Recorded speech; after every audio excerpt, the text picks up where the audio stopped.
Yo, ekenekwa m unu. Ya maala unu mma ozugbo iyotego ogori ya nwee ewe n'iwe ọ na-ama mma ị na-anụ ọgụ ịmalife ị na-anụrụ ọgụ mana anyị bụ mmadụ dị iche iche, we reason differently even though na anyị niile bụ ndị Igbo, we reason differently. We know what this whole issue of Biafra struggle,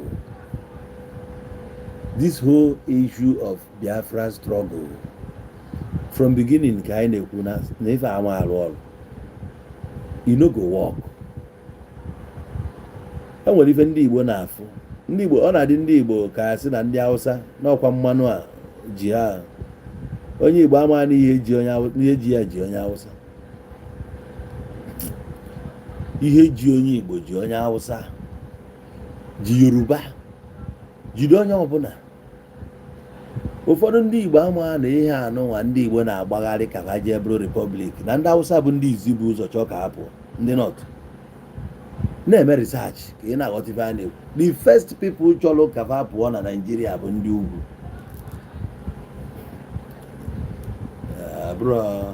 Mgbe m mara mgbe ụfọdụ na-agwa okwu nkọpụrụ okwu ka ị were aka gị chọpụta, many people not here dịkwa aware.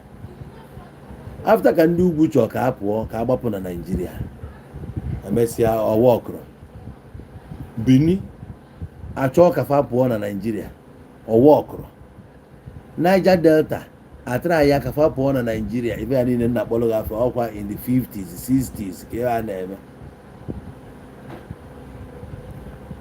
Before ndị Igbo achọghị ịpụ na Nigeria. Ndị Nigeria benefitri from day one bụ ndị Nigeria. Echi gbaa ya chacha. First of all, ife eji ama obodo, even though na anyị Igbo anọrọ na riverine areas, so fada afụkalị ndị ọcha, they need to travel jee ife dịka Port Harcourt ịmago within that riverine areas, ma ọ Bini ka fa wee transact ya with ndị ọcha nwere ebe fa na-abịa. So anyị nwa bụ ndị Igbo n'ọdụ ka ndị dị disenfranchised due to ebe anyị nọ and ife a na-azụ at that moment. So ndị be anyị needs to travel, aka ndị be anyị ji wee na-eme travel kemgbe ụwa due to ebe anyị bi etu o si wee dị. So nwata pụta kịta na-ebe akwa na ọ dị landlocked na sea water and so ọ ga-aka ama ọda na ọ bụrụ taa ka o bido. Anyị na-achọ ka anyị bụrụ the best. Obodo ọbụla nwere ife edebelufa ga na-afụfụ ụfụ na arụ. Yoruba has many seaports ka fa nwa fa gbawa ha n'igwe. Ndị Yoruba agbawala igwe, ndị Igbo oke ọchịchọ ịchọrọ ka enye gị ihe niile. Ụwa is not like that. Enwe nke ọma na-enye gị. Ndị Igbo wee na-apụ oge anwa. Ndị Igbo pụọ fa na-aga Benin Empire ga na-eme their businesses, na-aga Lagos na-eme their businesses, na-aga Bonny, ịmago ụmụ ebe a niile ebe a ezute ndị ọcha, ha bute ndị nọ onwego ndị nọ n'ogbe gogara bụrụ na Leventis bute otu a ka esi mepesịa companies fanwa bụ ndị ga-bụ na ndị ọcha bịa fa na transact. So gị nwa na-eni the contact the company, mgbe a ndị ọcha bịa tinyesie the company. So ndị Igbo bụ ụzọ pụsịa mgbe nweta the contact, gbarasie ego debe ahụ, ebu ụzọ chọpụta mmanụ, yetego mmanụ apụta bụrụ ejesi ọgwụ. Ndị Igbo nwe mmanụ apa akwụ, mmanụ ịbata n'ala Igbo scattered everywhere back then bụ ebe a na-asụ akwụ. Mgbe ka mmanụ bụ ejesi ọgwụ, crude oil. Ọ bụkwa mmanụ crude oil ka na wee palm oil. Ịpụta today n'anya na Benin ga na-afụ say farms ndị mmadụ all based on Benin Kingdom, ancient Benin Kingdom, business akụrụ akụ mgbe ha nwa bịa mee na-eme under ha na-eme under the kingdom nyesifa license fe wee na-eme operate. Kpata alụ na today onye isi lukwu asị gị na ya bụ na ya si Benin, ya asị gị na o si Benin. Fanwa bụ ebe a ka a mụsịkwa afa yotego under Benin Kingdom. Akwụkwọ a na-issue fa mgbe a bụ Benin fa. So ịpụta today asị fa na fa bụrụ ọkwa etu a anyị si ekele bụ Biafra na anyị bụ Biafra. Etu a ka ndị a si ekele bụ Benin Kingdom. Ezigbo kọntaktị nweta nwe oge a ịnọ n'ọkụ Benin Kingdom inweta nwa akwụkwọ fa mgbe a Benin maki alụghị ịbanye go iribe nri Benin Kingdom ya so na the highest kingdoms enwe n'Africa back then. Amaghị m na ghọta ọ dịkwa etu akwa ndị Igbo n'onwe ha Igbo ahụ emekwa ndị kingdom ndị ala anyị onye Igbo ọbụla na-achọ ka onye were kọntaktị n'isi ịghọtaba ma jaji of opobo a ma kedu aba nke ọzọ a nsị gị na ajụrụkwa esi ya nwere many men kwechiri mgbe ahụ so jaji abịa dịkwuo opportunity based on side osi yetago based on side osi ewe megidezie na mmanụ a ndị Hausa achọpụtakwa na fa nwee groundnut side ibe na middle belt a na-achọpụta na fa nwee tin ndị gbara na-achọpụtagasị fa nwee na ndị Yoruba Ondo na ndị Oti enwee koko ndị ọcha na-achọ dị koko na-achọsi ike ndị ọcha na-achọ koko na-achọsi koko ike koko n'ụwa niile koko bụ afịa so ndị Yoruba ewerekwa oge a banyekwa n'ihe a na-eme ịbata Ondo niile akụrụ koko kurisi everywhere ịbata na Ọyọ kurisi everywhere maka na ife a na-achọ achọ mgbe ebupụta ya lucrative mmanụ bịa n'abalị a ka mgba ya ọgwụ ka ị ṅụọ ngịwa na-eme ife ndị IPOB ma ngịwa na-eme ife ndị ala ị ga-ege ntị agwara m ụnụ na isi ụnụ epe na mpe ana ọ na-epe mpe life nna na-ege m ntị wee bụ na ilue na Ondo ga obodo ndị Yoruba niile koko Benin na onwe fa nweta kọntaktị nna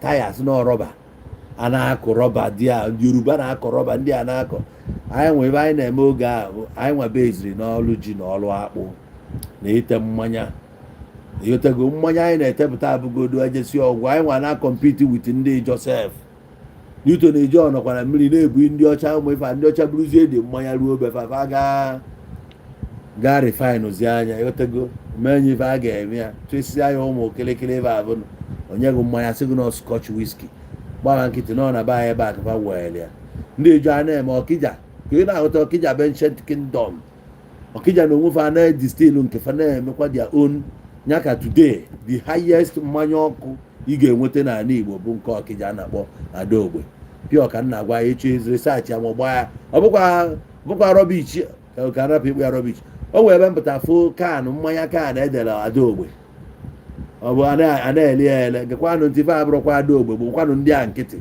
bọsị m ga-etetalụ ndị a fa ga-akọwalụ m ka mmanya si bụrụ Adaogbe bụ na Ọkịja ka ọ dị ebe a na-ete mmanya na-esi mmanya wee na-ebupụrụ ndị ọcha esisie ya fa nọ na mmiri esisi adọ ya na ụlas abanye mmiri tuo na-apụ ya jee kụọ wit ndị Benin Kingdom ma gbadaba Ijọ jee kwa ya wit ndị Ijọ back then ijetego so ife niile a na-akụ nwa ịbatasịa na n'Igbo oge a n'Igbo amaka ife niile akpata na-enwero lezi man na n'Igbo ife a na-asị gị na ndị Igbo adịghị enwe mgbe a ka o bido ọgịfe a na-ekwokwu ya bụ krudu mmanụ ibute ozugbo ndị ọcha enye gị ego UK ekwechiri anyị ebe a bikos na UK fụ n'ife niile anyị nwe ebe afịa katapila ya agba ọta ya enidiri rọba plenu ga-ala na enidiri rọba ife dị iche iche enidi kọntena dị iche iche enidi rọba ebe ka a ga-enweta ya Naijiria agbarataba meni ndị Igbo ekwuru naba Bini n'aka rọba Bini ụfọdụ ụkwụ fasef abasịrị na ezigbo Bini o nwee ebe fa nọ jos na ugbo rọba dị ya fa nọlụ dị ya anyasịrị idis otu a nọ na ndị eje n'osisi na-atapụ o nwere mmụfa na-eji ya na-atapụ ya n'osisi atapụsịa ya fe wee sịa bọket chunyesie ya fa nabazịa ọ na-eweta aka ebe 4:30 onye a finish kwuru ya ebe 1:30 AM o ji finish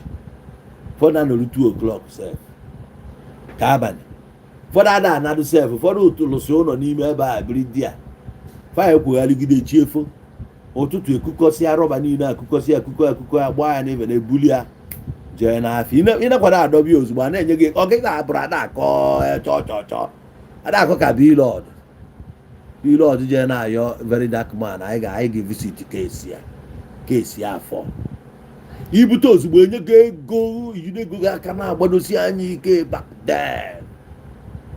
Itu aka dị afịa si azụ. Unu echefukwana na Nnamdi Kanu na ndị IPOB nọ na exposition through nwunye Mazi Nnamdi Kanu alụ na-eme ife alụ mee ndị niile ngwa okwu ntọ ọkọ ọgbakọọla unu n'anya isi ke egwu Speed Darlington gịnị o nwere otu gị ịtọ ọkịrịla ka ibe okwu wee sị gị na ịtọ ọkịrịla na-achịpụrụ onwe gị ọchị. Nwere ihe anyị mee anyị fụrụ eziokwu gwafafa ajụ na fa ama ekwe kafa wee tachie kafa wee lie ndị mmadụ si ụmụazị a na-elekwa n'ọlụ na onye Igbo na-agụkwa agụọ wee nwee na-akpa ndị asịgwa si daa maazị onye ndu n'onye nwa nakwa nwunye ya pụtago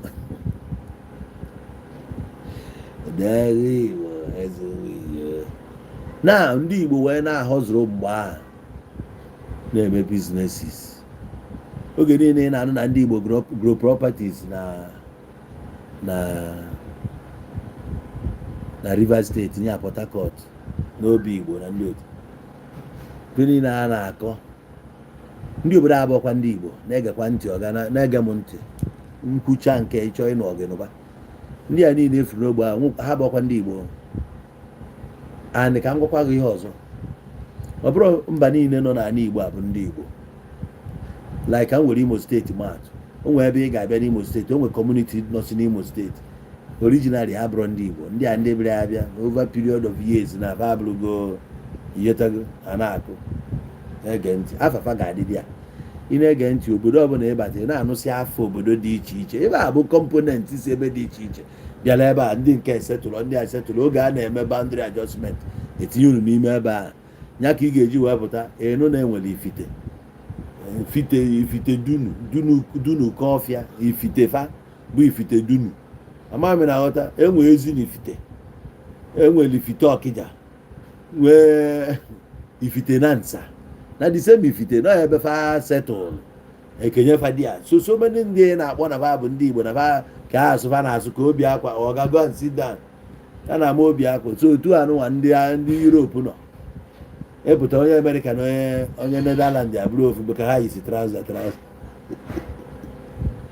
naanị ka na-enye ọsa ndị mmadụ serisie ọsara ndị ọbụla na-agba ukwu akwa na naanị ka nna ọgachi ife isi iti Igbo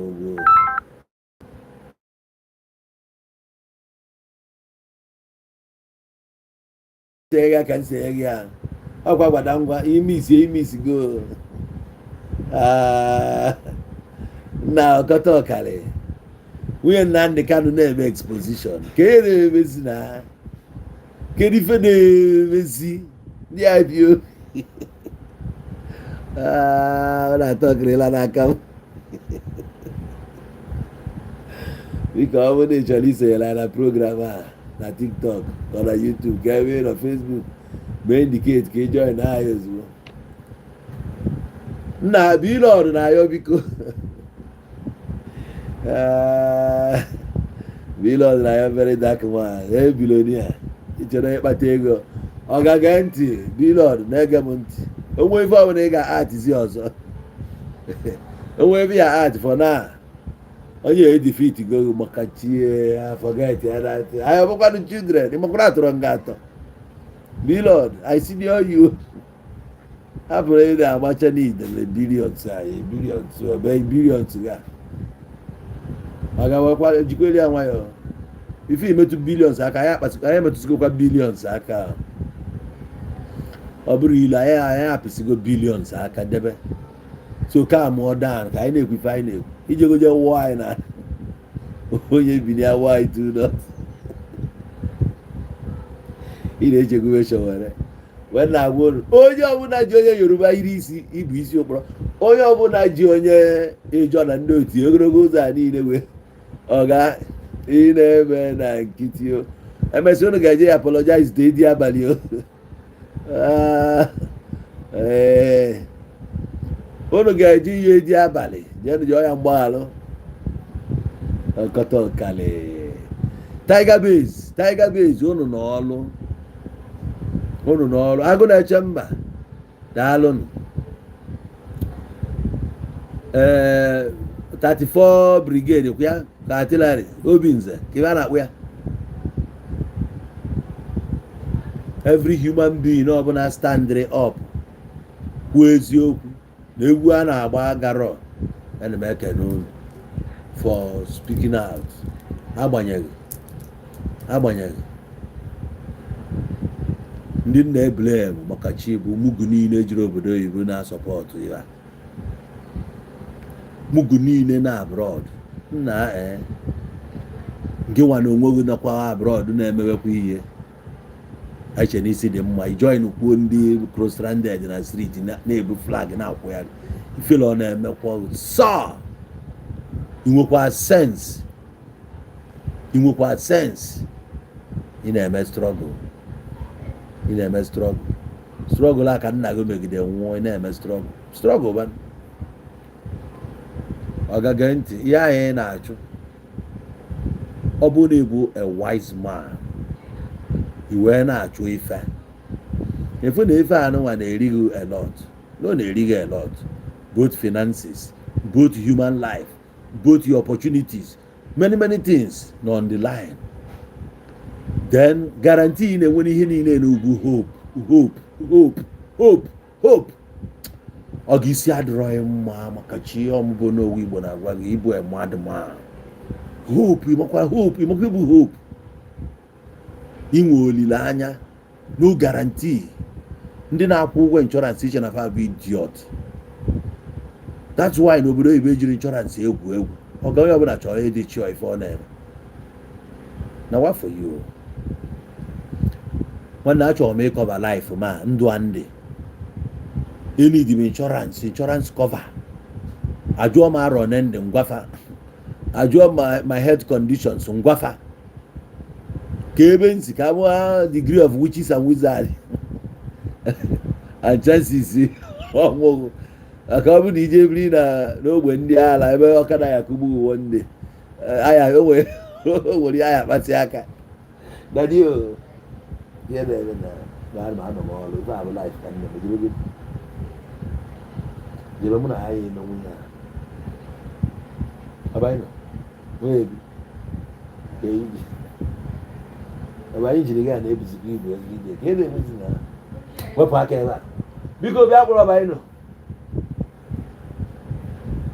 nna asị na njiri gị na-ebuzikwa ibu ihe emezi ihe atọ ụmụazị ama adị mma ihe atọ ụmụazị ama adị mma ntọgokọ maka ji ntarikọ yaga ka ị ya ata onwe bigodo ego ya abụ osimiri oyi to ogologo dadio sure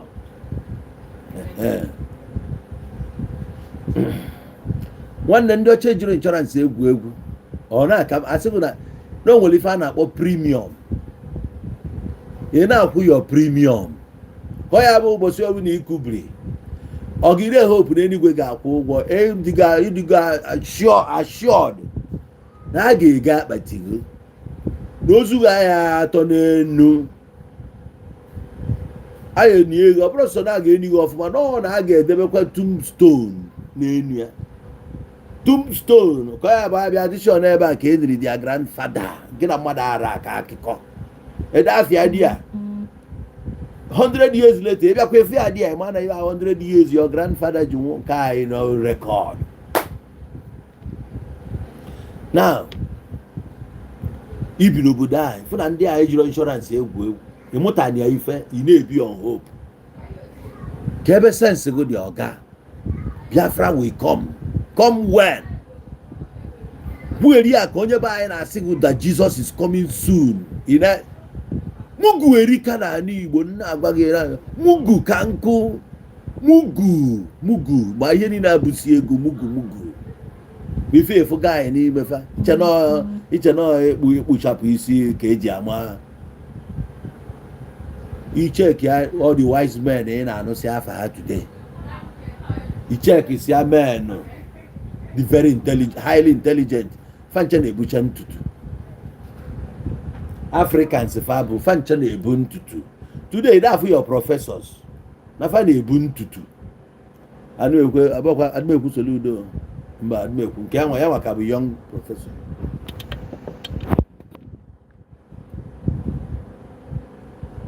iwe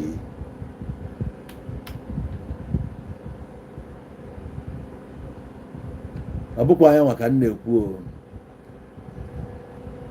yotago ifusi amen ọ bụ onwe kpụrụ isi okputaruo ya eji ya calculate ịbịa na South Africa a na isi ya mbụ na ihe afụ ebe nka o bu ya onye ọbụla bu ya ejiri ya emejọ nọ na ịgbadata saịdị nke ya mugu juru ebe a ya ka mugu niile juru na be anyị si na fa na-achụ ife Jizọs ji wee bụ na nwaanyị ihe traza si nọ mmehie mugu na nwaanyị na-eyi traza n'ọba alụ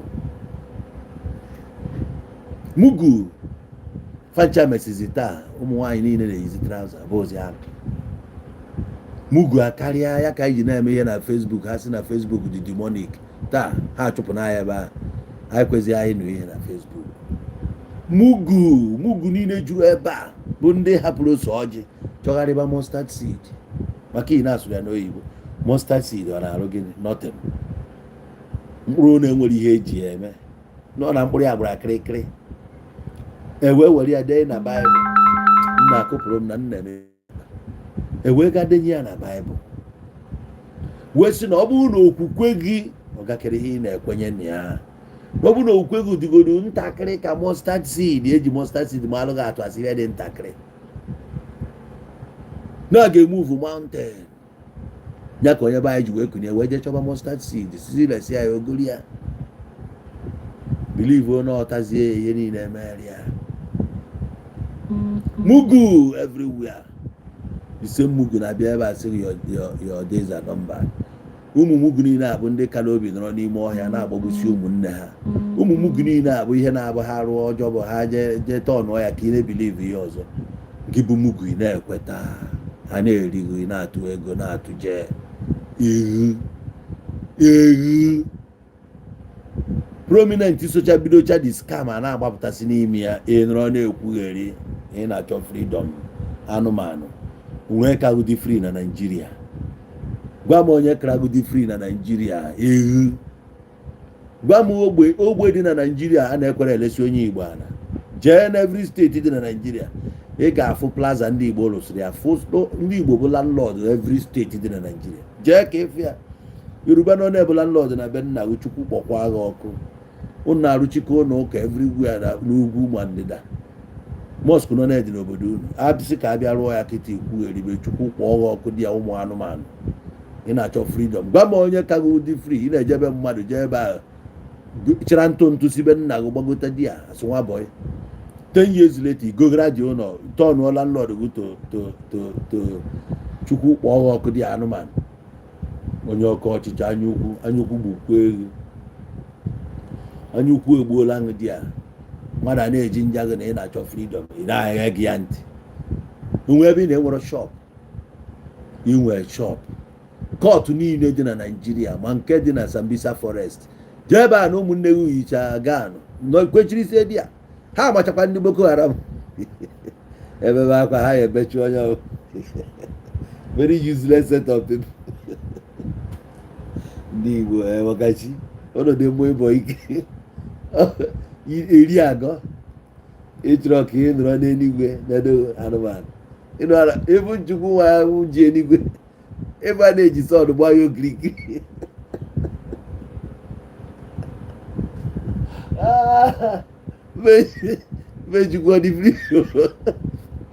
mejukwa dị fri oweti ya ga-eti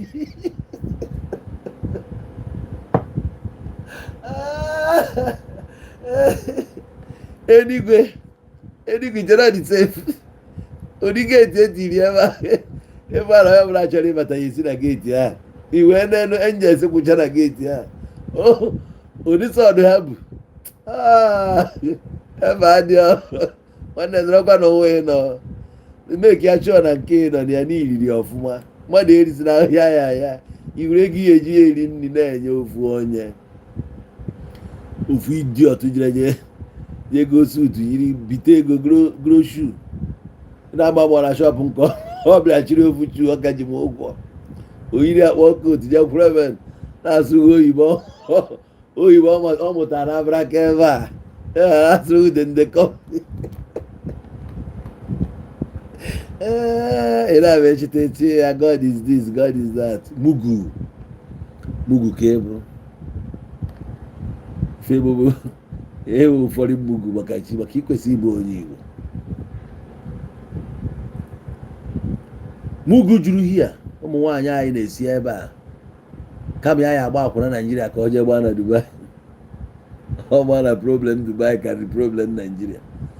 Onye na-erikeriche ka ọ na-agụkarịcha ịnwa anwa si ebe a jee Dubai ịnọcha na Dubai agbacha akwụna ihe ala nke natanwu ebe a nọrọ ebe a you no go fit come here iwe nọrọ ebe wee kwụba ụgwọ ụlọ iwe chọba ụmụazị ị ga-akpọgota iche na uru ewe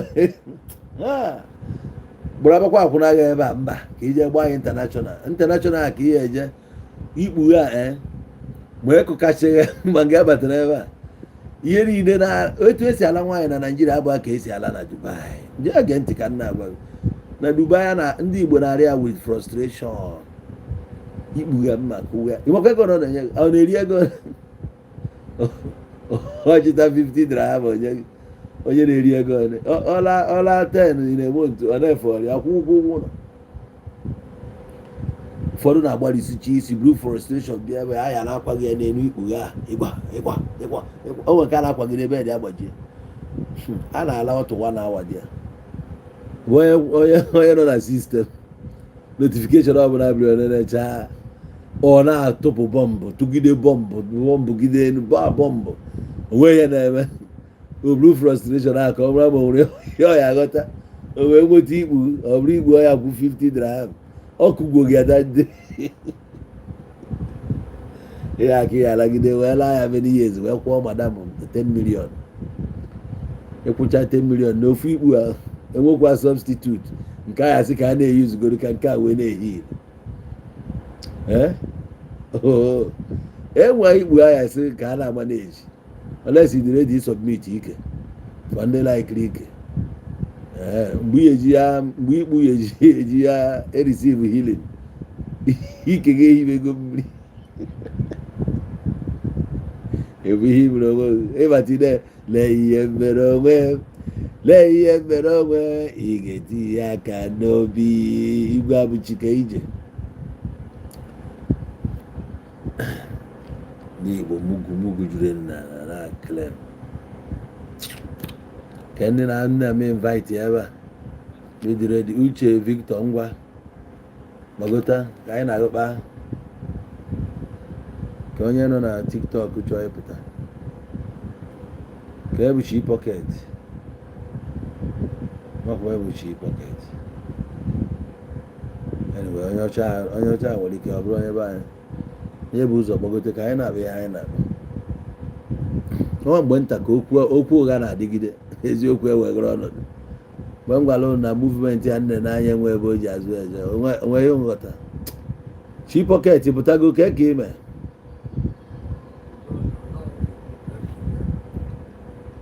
chi ife ya akaba arụ welite kwugoro okwu ka mma ma Odogwu ọ na-apụta kịta ka nnụrụ ya very clear ke ncha bụ ụmụ ebe ka isi akpọ ụmụ iyo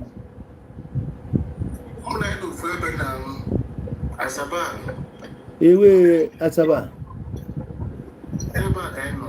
oke ka o si ada nwanne m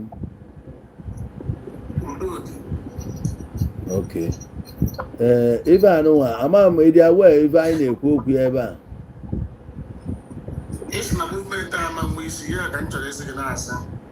ngwa kọwala anyị ka o si ya enwe isi nwanne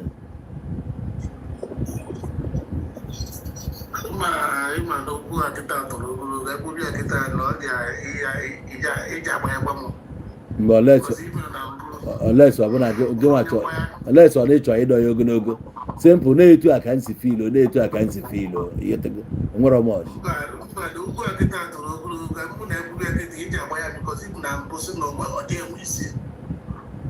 ọ ya pụtazi kwuo reason ọ ga-eji nwe isi na is a simple thing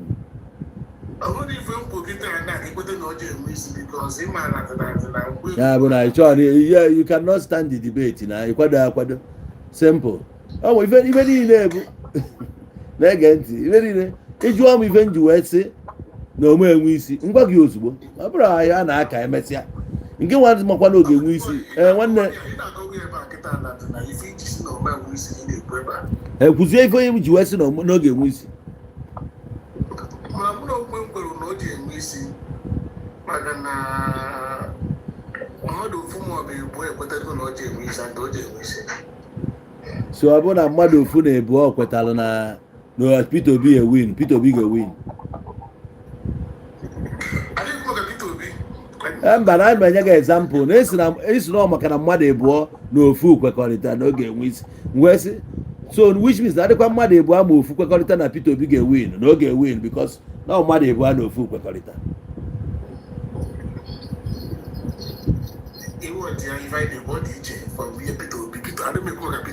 Peter Obi na-azọ election gị nwa na-azọ Biafra ofu ya na ihe ọzụzọ ka a na-azọ onwe nke dị guaranteed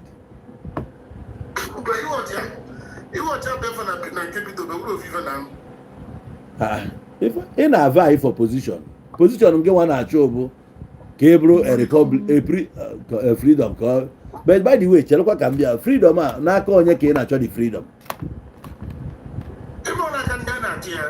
kọwalụnụ m nke ndị UK ka ndị Fulani ka ndị Hausa ka Yoruba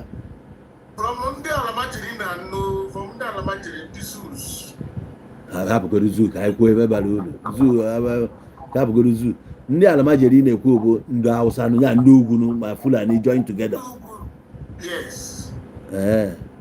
now fanwa ajụrụ ajụ ka reason iji wee chee na ife ajụ wee jụ na ịma apụ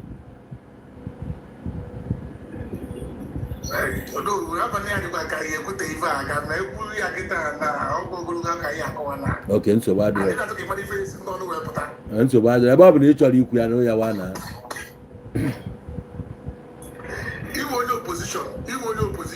mba na ebe ọ bụ na ị chọọ ịkọwa na simple thing ọ bụgodo opposition ihe eji enwe opposition bụ ọ bụ na mmadụ emeti ya nke nwa ịbịa itinye ọnụ ndị mụ ha na-etinye ọnụ ndị mụ ife a na-asolve the problem yotego mụ na ga-ama enwe the same view iwuru abụrụ na mmeso gị na-ekweta na Biafra ga-abịa ebe ọ bụ na achụọ ya many years you know work from 2012 ọ kpọzi ya 2014 jee lue 2024 all 10 years to 2026 all 12 years ọ ga-ebe ọ bụla lu that year no dey work again mmadụ ọ na-efro ọ ife nchọ ka ịghọta enweghị esemokwu ntiwa aka nkụ ndị apụọ na ndị apụ eziokwu adịrị ya bank akaụntụ ego ngwongwo na ngwongwo ka egozi ụkọ ya aga ime nga atụrụ maazị Nnamdi Kanu ichena ife taa na echi o nwere ike Nnamdi Kanu nwere ike ịnọchi ebe a 10 years ọ nọ ruo 10 years ka ihe oyi nwere ike imenwu ya gbawa igwe nwee ya atụ nga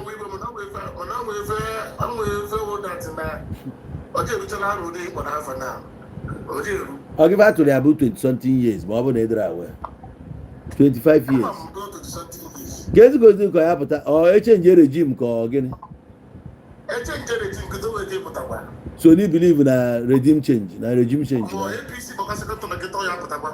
so you believe na the government na ha na try na ha na-achọ justice on APC I believe from the APC you believe that no way far away ya bụrụ ihe niile ị na-ekwu based on hope olileanya ị na-eti ya ka asị n'iwu mana olileanya ka ị na-enwe olileanya na o nwere ike ime ọ bụrụ garanti ya ka m ji agwa gị okwu insurance ihe anyị na-eme bụ bifo anyị na-adabanye n'ihe anyị na-ene anya ọfụma ka anyị ghọta ọ bụrụ na ncheki ya na mbịa gị ọgụ na mbụrụ ọgụ bịa ihe m ga-echeki bụ backup inwe because enwere m ike hitie gị ọ bụrụ na backup ga-abatụrụ m defeat m so ọ na-abụ a na-agba match Man U na Chelsea nwee match before ị na-etinye ego gị na Man U ị ga-echeki benchi Chelsea na benchi Man U ọ bụghị 11 ahụ etiri 11 bụ eje ka ha jee batụlụ ya mana ifugokwa benchi ọ benchi a bụ the power of the team so ị na-agba bet ị na-agba first half goal ị na-agba na ndị a ịghọtago. Now ije Nnamdi Kanu alachago 4 years ekpebeghị ikpe nye ya, atụba ya nga 4 years, mana ịmara ordinary na kesi ya ekwesịghị karị 1 month, mana akwara ya 4 years. Anọ APC na-achị oge niile a, APC na-akwado okwu echi ọzọ kama achọ enwe Naijiria ọkụ amụnye ọkụ. Tinubu dobere ego kama achọ ka ego agwụ ma ya bụrụ na Naijiria na onwe ezi onye na-eku ume na ya demand wi igbu ya kịta igbuzi ya n'oge mami na aghọta. So ebe ọ bụ na hope aka mma ka ịghọta na ihe ọbụla bụ hope abụrụ garanti. Ana onye ọbụla asịgo na ya na-achọ ihe ọbụla nwee garanti eblem na onye anyị ncha niile ama na-eche alike. Ọ ya ka eji enwe mugu. Onye egwuru wayo nwere ike ịbụ the richest man enwe na community, mana nwa obere ihe ka o ji wee daa. Ihetago ị na-ajụzi ka edi greatness. Unu nwere ike unu disintelligent kpatasi ego, mana nwa obere isi ka asala unu nye unu hope of a Biafra, something you have not seen, you have not witnessed before. The only time ever enu about Biafra bụ oge anụrụ ọgụ ewee gbuo over 6 million people n'ala Igbo alone. Ife niile anwụsịa enụsịa akụkọ ya ikunye mmadụ na-asịkwa gị na ọ chọrọ ka ọ restore kwa datin again. Ibuzi ụzọ ka ije cheki ya benchi tim anụ nwe ị na-etinye ego n'isi ya, tim a iji wee dị redi na ị ga na-anọ n'ụlọ mbọsị ndị ọzọ na-achụ ego si na ịnọ sit at home. Tim ịgba na nwere ike ijoin one day ego eburu akpọ ha afọ ọjọọ na-ebu terrorist. Ịgbakọcha tie ego gị ebe a ọrụ ha na-akụzi kịta na-agbaghị n'ibu mugu ị ka na-agbaghị ya agbagha. Ka etu ọzọ esi enwe mugu ọ ya bụ mugu ị na-elive on hope na ị ga-enwe ife a anọkọta na-aka akụkọ a na-asị na ife a family business. Esi mba na ọ bụrụ family business. If you know you have the solution to this problem now, if you know you have the best, I think you look at that now. Onu wa bụ ndị IPOB. Unu ga-ebidogodu ka nwa mmefu wee daa n'ala wee yọba na-eti ebe yewo mo ndị Igbo, ebe yewo mo arụ niile unu kpara n'ala Igbo, ebe yewo mo unu yọba anyị yọsịa. Unu nche gote ọkụkọ ọcha anyị were kpụbọnata alụ kpochanata ọbara n'unu ihe unu wufuru emechaa ya onye ọbụla dị n'abụ ụnụ dị mma ebukwara ụnụ kpara mkpamkpa na-adịrọ mma n'ala Igbo maka chi.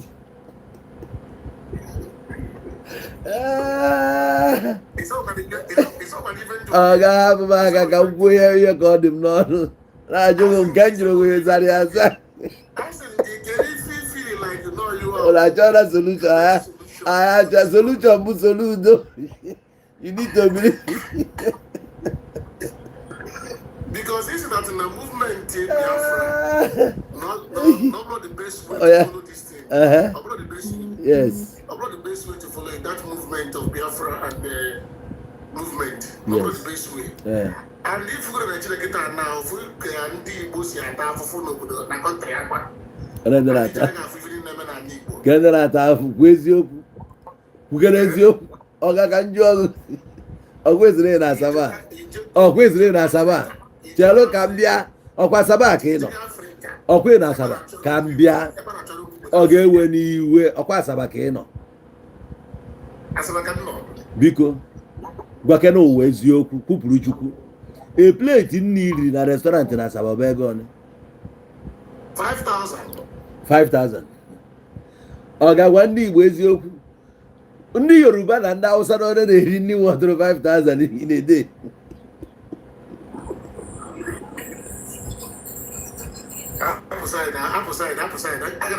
Ifuru ya ọ ga-eje ọkụ mmụọ. Ị ga-eje ọkụ mmụọ eziokwu anọghị n'ime. Ị na-ata afụfụ. Ị na-ata afụfụ wee na-eri plate 5,000. Godfriend, God sit down. Ị na-ata afụfụ. Onye arie 3 square meal 15 mkpa. A na-emegbu ya emegbu, a na-ata afụ.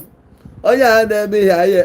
Onye a na-ibu ya kamri na dachi ya kamri onye ekwekwa ya nye. Onye na-aka aka na ya na-ata afụ.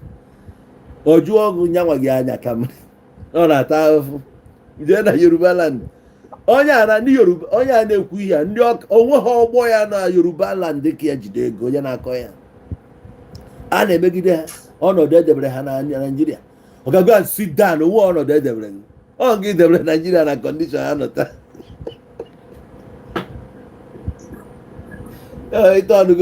ịtọnụgo onye Yoruba bụ landlord to tenant a very wicked soul ọnọdụ edebere gị na-eke iji were aka dara Lagos go kpọọ ya ọnọdụ edebere gị gogide ebe mmadụ gocha ya kwụrụ n'ihu ya defeat onye Yoruba eho gọvanọ Jagaban defeat ya na Lagos ihe ahịa ọnọdụ edebere gị ị na-achọ freedom ọgụ onwe ya ga-enye oge ezuru adachi ahụ Naijiria lesị ya sef onye ezu ihe etinye aka na Niger tinye na Kotonu tinye Cameroon ndị Igbo ha nọ anya ukwu ọ bụ so na Naijiria ọnọdụ edebere ụnụ Kalaba ebe ka edebere ha abụ aha tribe ọ mmadụ si unu hie nne ọnọdụ edebere ụnụ ọnọdụ edebere ụnụ jee Mbaise ka ịnụta nwaanyị ọnọdụ edebere gị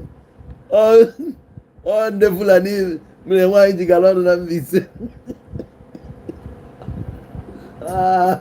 ọnọdụ edebere gị onye na-eme ihe a jee cheki ya flat obi na Asaba ihe ọ bụrụ 3 bedroom flat ihe ọ na-akwụ ebe a 3.something million eyie jụọ onye na-ekwu ihe 2 bedroom na Asaba 2.something million naira eyie na Asaba anaghị ya achọtakwa ọ dịkwa ọfọ ọzọ ka abịa sị na ije efụsịa block of flat efụsịa empty flat oge ọ dịrọ ọnọng bụ na ọnọng n'obodo akwa ndị edebere n'ọnọdụ ọjọọ ya na-eme ha a na-eme ha ndị Awụsa hụrụ nke ọgbọ n'ime ụfọdụ na-ala ochibo na uto oburu efere ọgrasi ihu ọgrasi ọga ndị ahụ na-achọ freedom n'aka ndị bu efere akwụgharị na streeti imi ijiji ya na-efegharị ya na aya eru batalion na-eje na nke ofu ala ha ji onye ha na ha nne otu akụ isi ya tuwo ya ka ya ha na-akpụ ya ha na ekụ isi ehi ya agara ha ka zomo jere mkpa ha nke gagidekwa pụta oshigatakwa a na-enye ha enye ha na-aya ego na-akwụgharị akpọ ha alamajeri nye ndị alamajeri ka ọ na-ana freedom onye bi n'ụlọ wọtụrụ 3.5 million naira eyie sịsọ ebe ọ na-arahụ ụra ịbata n'ụlọ afụ fọnichọ o ji biri na-asị ọgịnị onye edebere n'ọnọdụ ọjọọ ọ na-anya moto na-agba full tank na-anya AC n'ọchịchị Tinubu ọ na-anya AC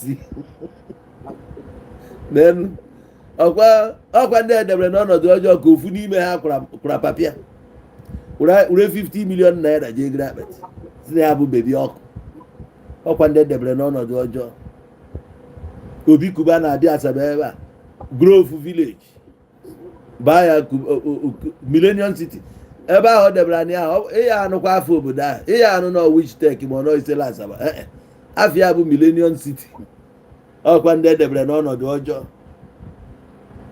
disem ndị edebere n'ọnọdụ ọjọọ ji aka ha na-agbagbusi ụmụnne ha na-atọrọ ụmụnne ha na-egbu ụmụnne ha na-harvest ọgana ha na-ele moto ha na-eme ihe niile na-edebere mmadụ enye ule na-akọ mmadụ ibi na-ana ndị mmadụ nwunye ha na-ana ha ndị mmadụ ana ha na-eme ihe ọjọọ dị iche iche the same people na-atọ ọnụrụ na ha ji nata ndị freedom kechitọsị ụmụ mmadụ ebe a ha enyeba ndị nọ ebe a freedom ka ihe a emere gị na Naịjirịa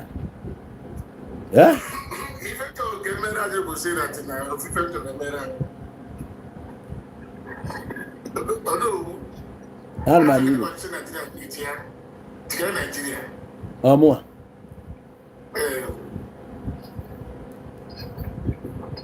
nchi a Nigeria many people are useless maka oringo ya karị oringo ya bụ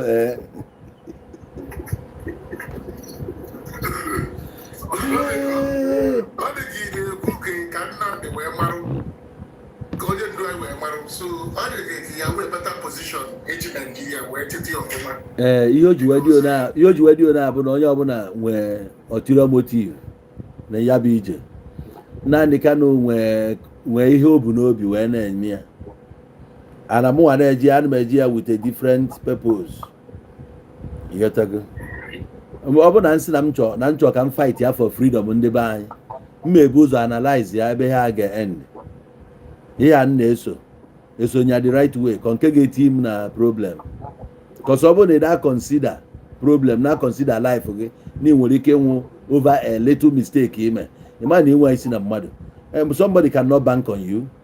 Onye ga-bank on you bụ onye nenego oghu nwa na-enwe ihe ị na-eme na-ede sure ị ga-adị very careful na-ekwu utterances gị movement gị fụ ka isi wee na-maintain your social circle. Ọ ga-edenesi ife ndị a niile before na bank si na ya ga-enye gị time na-efolo gị ịghọtago na onye ị na-efolo odogodugo ya na onye a na-ewe iwe ọkụ ịghọtago ọ na-ewe iwe ọkụ ị na-afụ na onye a nwee pride o nwee pride ife na-aba alone na-agasalụ mmadụ ihe o nwee ofu mkpụrụ iwe ọkụ ga-adọchigahụ 10 years ofu mkpụrụ iwe ọkụ dọchigahụ 10 years. That's why ndị ọcha ji wepụta time enwe ha na-akpọ anger management program ka iwe nwee ike bie ndụ gị ọfụma because anger ga-edestroy gị edebia pride bụ another thing. Some people na-ebu ụzọ je na-celebrate oge ha achieve by the result. Ya ka mmadụ ji gbaa bọọlụ a na-abanye na post je na-celebrate mistakenly bọọlụ akụọ na ba pụtakwa bọọlụ esuo na line gbachighi azụ ọtụgharịzịa. So before na-celebrate the show ihe niile abụ ihe pride na-eweta n'ime mmadụ ya ka eji sị na pride goes before fall. Now oge izi akpọrọ m onye a abịa suggest ya sị ya that na the best way to go about this thing bụ ịga through political party na ị ga-abarịrị na politics to defeat these people ebe ọ bụ n'ọkwa the same old crop of players ka a na-recycle na-enye anyị then you can go in there effect a change. Mgbe ya sị ya na ndị mere ya eme nke m na-eme ya na South Africa ngwa check ya back then 2015 ka ị mara how young Julius Malema dị and this year anụnwa ọ na-eme check good na-asị ya na ene ihe abụ the only way out. They cannot ban you. Ama ban nwu ịbụ a political party, ịbụ a voice, ịbụ a force. You are playing among these people. Now the only time I can take you serious when you come into that house as a senator or as a member representing Odogwu. Iwe na put here to the president of the Senate. Now this person na-ekwu okwu a adro suppose na ebe a na onye a bụ ihe dị onye a n'isi like oge a na-ekwu okwu Kenke Kogi Yaya Bello na onye a bụ 80.something billion naira ife dị a n'isi ya. Onye a kwesịrị ịbụ an honorable member na-etu aka kpọlite onye ọzọ ndị niile anyị na-atụ ha mmehie ha n'ihu ebe a. Nigeria niile eteke egwu serious for that na your party got cut from an Igbo gbasa everywhere. Enwe Zikis movement before. Enwe ndị bụ ụzọ mee ya na ọka esi eme ya. In South Africa, they were not fighting. Na fight for Zulu people or Xhosa people, more Pedi, more Swatini. Imago, here na fight for South Africans, black nine. Like here now, a very dark man. He's fighting for everybody. Ebia kita sectionalize ya anya, bịakwa na sectionalize ya, werekwa ndị bụ unu fajucha n'enu ebe a ka ezi ndị ọzọ. Ka eziokwu ị na-agwa ụmụnne gị. Na ihe a n'ụzọ a ka ị ga-esi aga ka ị wee dị safe asị mba na fa chọọ anything politics. Ihe ọ bụ na ị chọọ anything politics ị nọrọ as a pressure group. And ị nọrọ as a pressure group sometimes government na-ewepụta some people to suppress you. They will not show face. Otu a Nigeria government through Tinubu si wee jee kpọta onye ọcha fem ndị ọcha lobby ha with a big amount $8 million ka ha wee just speak a good of Nigeria. So the government in eme this is what you should do as ha pride. Ibebezie na agwa that it will never work. Ọ bụrụ na ebo anti video na and then I know that it's not working out. Nnamdi Kanu ahụ na bank on. Obebe na anga na oge niile ndị DSS ji ya na ọnwụrụ ebe ahụ. Ọkwefu na ego ga anana. Like na bank n'isi ya na-egba gambling na ọ dị agbagote iburu ya na ome nka otu etipia kwa mere ego ga anana. o nwere any insurance company ga-abịa kwuchigaga ego niile maka gịnị a saịnụrụ na ego niile itiri ebe a time wasted ibe niile itinye dị a. So you are just wasting your time in this present day. Kwesịrị ịda ada ụdị mugwu a kwe one man to use you. No. Na wow. Iche na mbụrụ pastor na agụghị agụ m. Mbụrụ pastor na mma na-eme ọfụma bet no iji afa dị aṅa na-asị asị. I rather nọlụ like that. Ị na-elesi m Jesus Christ n'obiri ndụ ya na omere nke a. No, ọ ga-amụ hapụ that in ya story. Because ihe niile ịkọrọ dị ya nwee nke adị up. Ọ bụrụ na m chọrọ isevu ndị Igbo na aga m eje bido na grassroots n'ala Igbo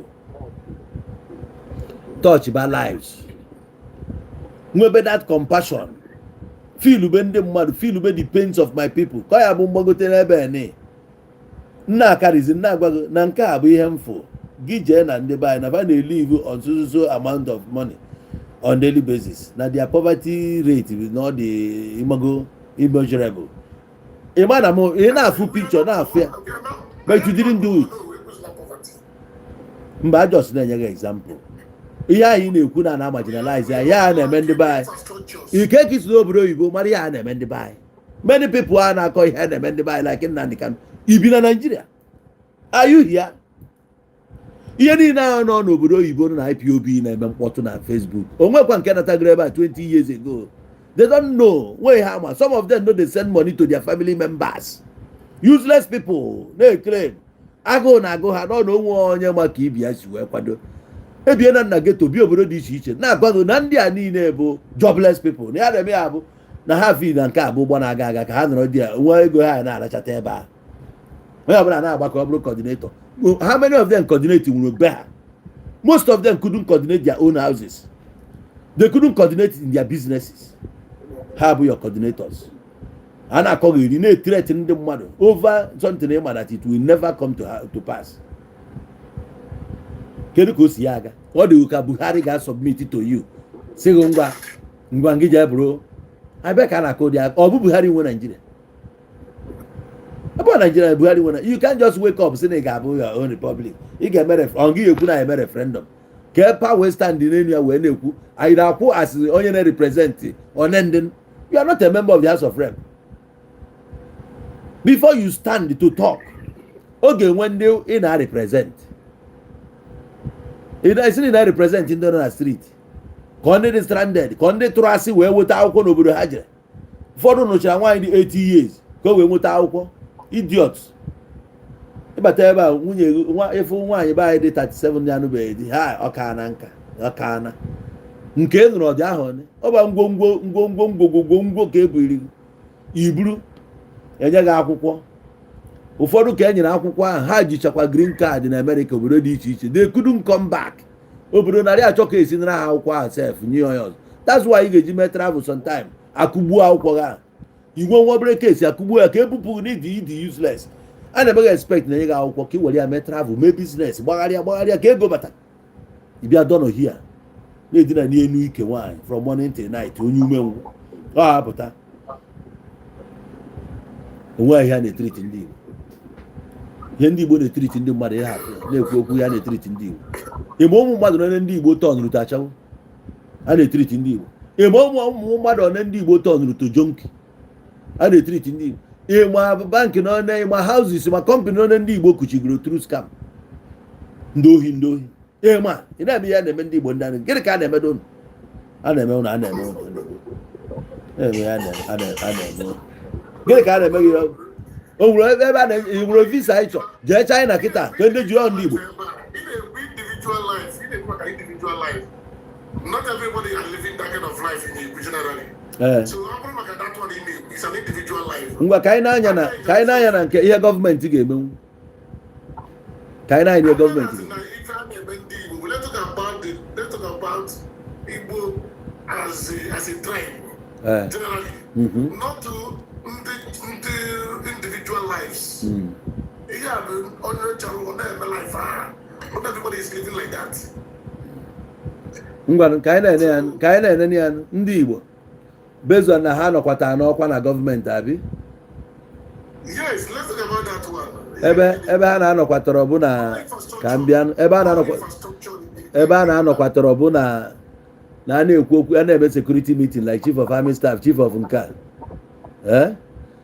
na ya nọrọ ya ọkwa ya those chief of nka na ndị amị ahụ achịzi Nigeria to start with ihe ọbụla ha na-eme a na-emere ha budget ọkwa na anụ ha nọrọ onwe ha na-eri salary ha nọ a place on salary to a place through ma ha enwe apa wee sign anything enwe commander in chief bụ na ọ chọọ ka anụ ọgụ command ya ha jee ọgụ ha eje ha nwa je dọta ya bụ ọgụ ma ọ bụrụ na Tinubu asaịnụ ya anụ so ka anyị wepụ na ndị ahụ enwe ama ọchị ha na-eme ọchịchị apụgo n'aka ndị a nyotago now nwanne gị bụ gọvanọ ya bụ number one chief security ya bụ chief security officer of that state ka ihe o merebere mkpakpa na akpa na be anyị gịnị ka ha menwu ha kwụsịwuru ohi n'ala Igbo as security ha kwụsịwuru kidnapping ha banwuru na Mother Valley na common gentle yahoo ha achụtanye ya gentle atụgharịa na accuse gọvanọ iyotago na so ndị a ka ị ga na-ekwu gọvanọ oke ya na-ekwu hapụ nke federal kwugodu nke nọ n'ọkpa efe a na Enugu steeti eflotuo na airline ha cherekwuo ha chebe federal ka ọ bịa float onye ọ bụrụ na APC ofu mkpụrụ mmadụ individual n'ala Igbo ga-enwe fleet na-aba mba ụwa dị iche iche nke ime na steeti gọvanọs anya ga-emenwe efu na ọ bụrụ federal ji ha ọ federal sizi Enugu nwee ya ebe ka Enugu nọ enwe Ibom Akwa Ibom enwe Akwa Ibom ọ bụ just one state ihe a bụ enweghị vision dị n'aka gọvanọs anyị they lack vision onwe ihe ha ma that's why ha ji wee na-ekọ ihe anyị na-akọ how many of them were apụta ifu esteti alụgasị asị na esteti a bụ gọọmenti rụrụ ya na nke a bụ 1000 and something blocks agapụkwa ebe a sịkwago na ọha rụrụ ya why na gọvanọs ada invest na infrastructure eji ego weti ka m bịa hapụgodu federal hapụ federal n'ofu onye esi ka m bịa the biggest hospital enwere n'ala Igbo bụ onye Nkrefi ga-abụ obodo a na-aza kịta Ụmụchukwu ofu onye rụrụ ya 17 story building ofu onye so gọọmenti gaghị arụ nwunye ọ bụrụ na gọọmenti gị rụrụ ya nwaanyị ji achọzi federal gọọmenti enweghị ya mana individual nwere ego ịrụ 17 story individual menwuru ya ma gọọmenti emenwe ya ebe na inwe gọọmenti inwe gọọmenti kedu iji bụrụ gọvanọ kilomita n'one kilomita road a na-alụ mgbe ọbụla arụrụ 120 kilomita arụrụ nka ọ bụ ozu ha ọ bụ listen ọ bụ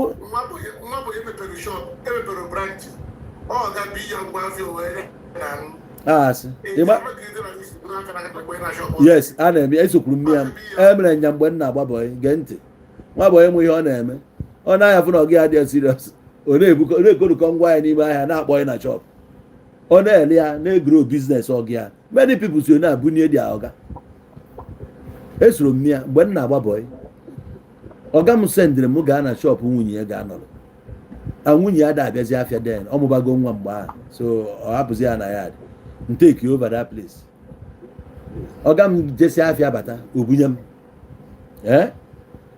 so obunye m nke ahụ mkpọsa ọ na-anọkwa mba n'ime afịa ga pik gasịa ngwa afịa mpiki mbata nsị a gwasịa ya afa ndị ngolo ngwa afịa n'akafa na ngolo onye ọ na-aga onye ọ na-aga onye ọ na-emezijekwa ụgwọ mburu ngwa afịa apasa na-ele ya na-eme ekigen ọga m mana so many people na-eme ya if you want progress ọga ka ị na-achụ progress ọga ka ị na-achụ progress nke ịghọtago so ejina nke ahụ matụrụ onye bịara ịrụ ọrụ ga-arụ ọrụ onye Enugu steeti ahụ kedavia Ifeanyị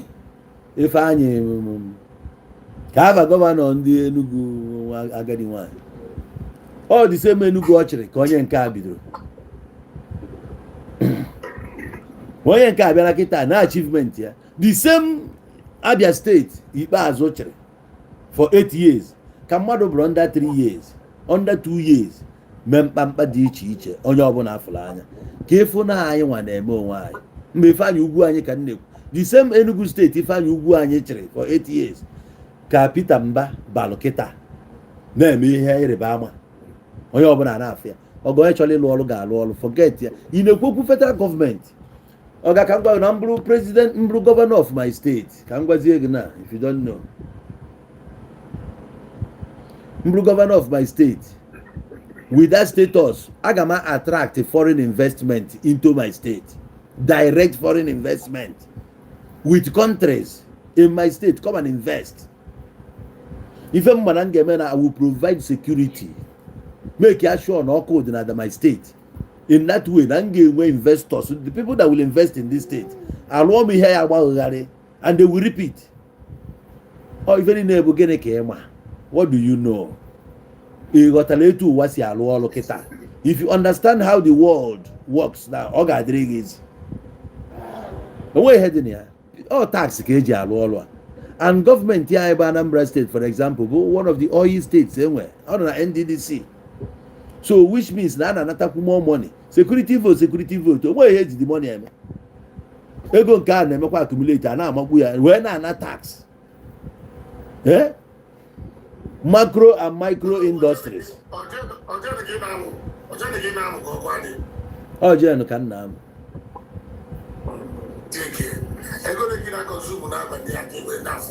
ife nna consume this night agba m fuel 6,000 naira. Yes.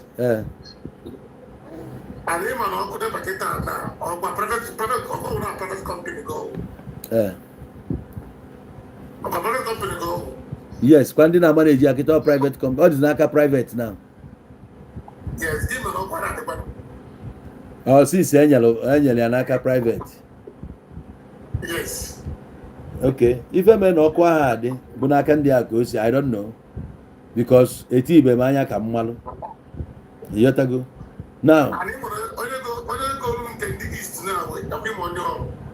Gwana ya onye ọ bụ. East niile. Okay, Emeka Ofo goro for East niile. Ọ dị mma. So gịnị mezi na ọkwa ha dị? Ebe ọ bụ nọọ nwanne gị ka ọ dị n'aka ana ọkụ adịrọ, which means na ọ bụ ọzụrụ federal gọọmenti n'ọkwa nwanne gị na-eme nwanne gị ahụ ma niile idiri ọkụ a ka ị were ọnụba your investment nwanne gị ahụ ma niile idiri ọkụ a anọ ya ka ị na-ebe akwa sis na gọọmenti enye nwa ọ nọrọzie in charge jụkwa na ọ ya enye gị ya ọzi ya nwa ka ị ga na-ekwu na-eme gị ọ bụrụzi federal so na ihe na-eme gị otu n'aka ọ bụrụ na ndị nke anyị si tigburu ọpụ mee ihe a kwesịrị ime onwe ihe anyị ji federal eme ana ndị Igbo adịghị ego fuelu 1,300 ndị ọzọ a na-ego 1,000 the same 1,300 ahụ edere na mita ka ihe agba ya it doesn't matter ebe isi na ya pụta so ihe na-eme gị na-eme onye ọzọ bad governance o mebiri na federal bịakwuzie na steeti ya ka nke steeti ji ka njọ onye bụ nwanne gị bịa gwa nga eto area ka ya jee nata ya federal eto area natazi ya federal ọ nata ya jide onye nwa bụ your problem not federal wetara ya alụ ụzọ federal nke ahụ arụrụ arụ nkọ anyị na-ementeni ya gọvanọ gị rụrụ ụzọ why na o de maintain ụzọ ọrụ ka ọ bụ ịrụzi gbafuo ọ bụrụ na gị na the construction company reach agreement na ha lụọ n'ụzọ a and for 5 years running na fa ga-ementeni ya idizie sure na fa na-ementeni ya ọ bụ na fa maintain ya revoke the contract so every year onye pụtakwasị ụzọ anyị ekwesịghị imove beyond that mana ndị be anyị bụ ife ji anyị n'ọrụ ọ bụrụ na Tinubu eme aka ọkụ pụọ from ebe ni richie n'aka ndị mmadụ ọ ga-abụ onye ọjọọ mana on that part Tinubu tried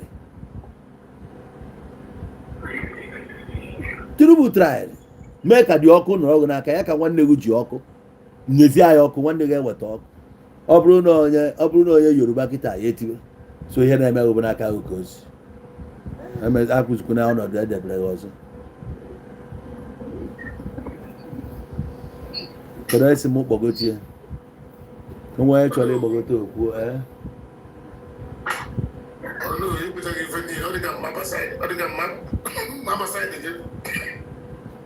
Gaba. Ị ga-abụ pro Igbo ka anyị kwupụgoduru Chukwu na anyị bụ Igbo na Chukwu bless anyị na ebe anyị nọ na Nigeria na anyị nọ ọfụma na ọ bụ anyị bụ the worst people na Nigeria and anyị nwekwa ebe anyị nwee fault anyị ga-apọint kwu ya aka ọ na-adịrị anyị izi ịfụ fault from outside than ịfụ n'ụlọ mana ọ bụrụ na ife elu ifu nke nọgụ nso ihe niile na-atara ka ị gara abụọ bụ nonsense inwegu balansị isi n'elu ada ị ga-eti onwe gị rigirigi ndị Yoruba na-achị anyị ọchị anyị na-egbusisi onwe anyị tọn ọba anyị to desert and ọ na-enyu ya strangulate the economy si na ị na-achụ Biafra ma ụmụnne gị na-ebe akwa ọnwụ dị agụụ dị ị na-ata ha afọ na ị na-achụ Biafra which kind Biafra ka ị na-achọ freedom mana o nwee dị free na be gị onye kwuo ịmụọ bi ọkụ onye kwuo atọrịa gbuo many things a na-eme a na-ekwu okwu Biafra aisi ụnụ aka nyọ na asị mba emekwala ka obi mmadụ jụọ oyi ba ya na-ele wawawawawa a na-ayọ ụnụ were nụ nwayọọ na ya afụ ihe a n'aka ụwa zuru ike n'anya afụ ya na ọ dị anyị ahụ mma mgbe ahụ anyị bere akwa intimidation o nwere nwa bụ na ewepụ ụmụ ihe aka m egwu iyi aka na-abụ n'anya na okpoko ebe a front amụ ehomi na-ekele egbokwa ọnwa ọbụla wee mgbe wite atambụ si lokeshọn bata ka anyị korokọta nri na okpoko na ụmụazị atụọ m daa 2005 n'okpoko obere nwere asị m na weregodo obi na-agọla anyị mgbe anyị na-akọgodu ka na-ene asị ihe na-ekwuru obi mkwefu mkpu oge ọla ebe a mana powers na ya na-azụ masọbụ na-ewe masọbụ faji intimidation jiri criminality jiri fraud jiri lies deceit onwe ihe a na-ejirọ na Biafra ụwa zuru ike na-eri anyị Biafra na-abịa si ya na onwe Biafra na-abịa ụmụnne m busocha m ilo nke tọọ mụ na onwe nke atụ nga 10 years mgbe ahụ obi tọsịa m ka ị were anya gị fịa o nwekwe nke Ọkịja be anyị onye Ọkịja be anyị mụ na ya dụrọzi na mma because of Biafra tọọ ọgbakọ ya n'anya yoo Biafra mmanụ yoo ị na-eme Biafra ihe niile ahụ gbara m wụọ mmenụ taa nene ya ị na-achọ Biafra mụnwa ikenye dịka m na-achụzi 80 na-agwa gị okwu ya gbọsị mma egwu ihe aka n'anya nwanne ya nwa na ka megodu udo dị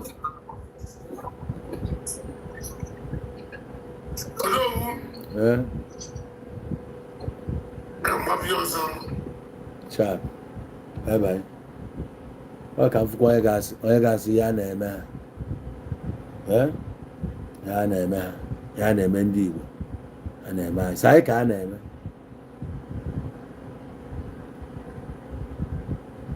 mgbe nwere onye request ebe ahụ ọ bụrụ onwe mfo request na Facebook aka m akpọbata ya onwe ya request ebe na TikTok okay TikTok nwere Mr. Brew okay good that is what I'm yo how are you? How you doing, sir? I'm alright, and you? I'm fine. Sorry to see your song as the song of songs, sir. Yo, don't worry. I guess we are not. I don't know. Let's talk some other time, please. Can I talk to you, sir? I just want to talk to you, sir. No, not now. I'm in the middle of something. Hey, good. So, this is my first time meeting you, sir. It's not easy to meet you now. Even my family will be proud of me as I met you, sir. I will not lie for you, sir. So, what do you want me to do? So, actually, I'm in contact with you. I'm feeling from Nigeria state of the country, sir. I don't lie to you, sir. Yeah, what? I'm from Nigeria. I'm feeling from Nigeria state of the country, sir. Okay. So, what can I do for you? Can I meet you, sir? Yo. Sir, please. As I am like this, as I am, it's only support I need. Even if I can play match, like people come and support me, sir. Okay, for that, sir. Wait, not now, please. I want to disconnect me. Not now. Disconnect me. Next time, please, eh? I'm in the middle of something. Okay. Okay. Follow me, sir. Just follow me, sir. Follow me so we can play next time, sir. Okay, I'll follow you. I just followed you now. Okay, thank you, sir. Thank you, sir. Sure. Okay, thank you, sir. Okay, you can. Sure. It's all right. It's all right. It's all right. It's all right. Okay. So I'll play my story that time. Let me not stress you, sir. Sure. All right. Sorry. You know, but all the good. Okay. All the good. So my people, they can know. Kingsman Chukuma, from your. Let me see. Okay, I just see it now. Okay, I've added you. All right, you can come up. You can come up. So on the TikTok now, watch what's happening. What's happening?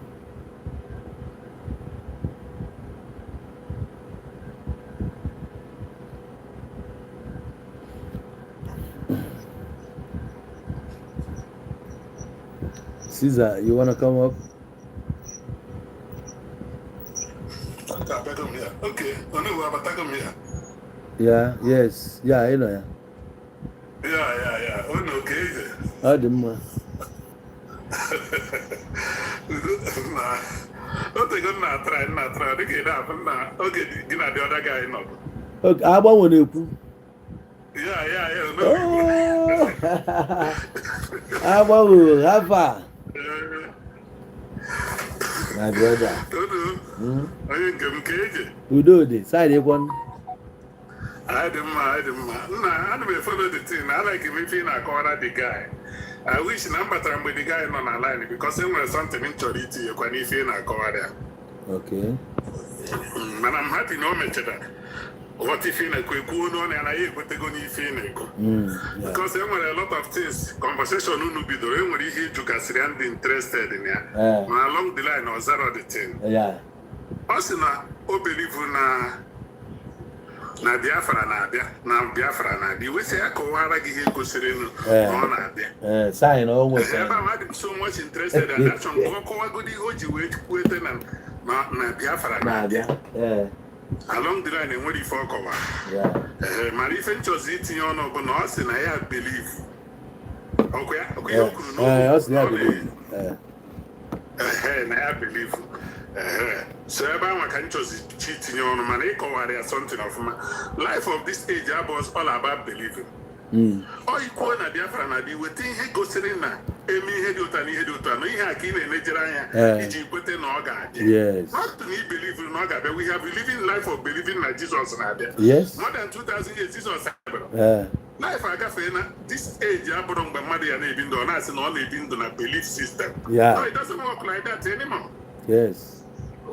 Because you don't believe in what proving or they are sure by believing. I could you hope. No more hope. Yes, he was exactly. Which means no hope on when no my point. Yeah. Thank you. That's what he said. Hope. So I like him. He was the guy of man. And then when another thing, to the also whatever Chori could hear. Into the Kedin DG and Osna now was not a make it in the book and aging deep. We say Kedin DG. I'm one thing into the quiver. I want a lot of people. We Igbos, I'm a Bundibo, I'm not in DJI. Western on the Fulani and Dawsa. I'm not going to hear only Bona as Biafra, I believe on and DG Biafra. Buyarobama or some of Fulani. Those people have more any power to teach them Bundibo. Exactly. What do you Basara here on a President of Nigeria? What I write for tomorrow, declare Biafra. The president of Nigeria stating power, they passing Biafra. And when they win Nigeria, and when they on the other Nigeria, or Hakotari on the web boy Nigeria. Yes. On the Amagapataqueti, can the Amaki get chọrọ ịpụ from there ihe ha debere ọ ha nwa ka gị na ha ga-akpụ ọbụla ha dị na-asa ahụ ha na-aza Naịjirịa onye nwa ji kere Naịjirịa ji Biafra ọ bụrụ ndị anyị na-ene anya ji Biafra otu Nnamdi Kanu nọ today n'ime ọ bụrụ na aka ndị ahụ adịrị nwere ndị nwere right ijide Nnamdi. Of course na. Because of na ndị ahụ dị against Nnamdi mere Nnamdi ji nọrọ ebe ọ nọ. Ọfụma na ọ ha debere ebe ahụ. So many people anyị bụ ndị Igbo. Many people ma ndị Igbo amadị ndị ji fa na Nigeria. Ọ mere anyị ji anụ ọgụ ebe anyị kwesịrị ya. Ịnụ ọgụ. Ọ ya mere anyị ji eme ihe anyị kwesịrị ọ na anyị ga-eme. Because anyị amarọ ndị ji anyị. A sị na onye anọ dị ebe a nọ bụ n'ozu bụ ọ chọrọ ibu obido esi n'ọkpa. Because na many of people amara ndị ji Nigeria ya mere ha na-anụ ọgụ fa na-eji anụ ọgụ ikpe ọmụma. Yes. Soon as anyị mara ndị ji anyị mara ebe problem anyị dị anyị mara ka anyị ga-esi takụl ya. Now, adị m happy na ịkọwachara dị gaa ya okwete si na o kwetego n'ihe kwuru na ọ ghọtago nke bụ eziokwu because o nwere point o ji wee bịa for the argument. O nwere any point o ji bịa ọ bịara afọ o nwere belief ka hope o ji hope bịa. Ọ sị na Nnamdi Kanu ama nọdụ like that jụọ ya ka ihe gosiri na Nnamdi nwere ike ịnọdụ so far ọ sị na ọ na-ehope. Anyị nọ na hope onye kụjere kwesịrị ịnọ 1 month or 24 hours ikpe anọ 4 years. Ị na-enwekwa hope. Kedu ka isi site na atụziri nga for 20 years na ọkwa na hope na-asị na ọ ma anọdụ ya na hope. The same way you kwuo before na emetụ onye aka na nke a bụ the end of Nigeria. Ruo taa enweghị ihe mee. Mgbe onye akaziri nka oge ọ kachara nka ka ọ ejezi ịnụ ọgụ a. Another thing ịchọrọ imetụkọ aka ebe igwe enwere onye ji ndị Igbo. Nwanne m. Enwere ndị Igbo na-ata afụfụ. In fact, Nigeria because ndị tribe na-enjoy highest na Nigeria bụ ndị Igbo. Ya na-eme ka ọ ghọta na.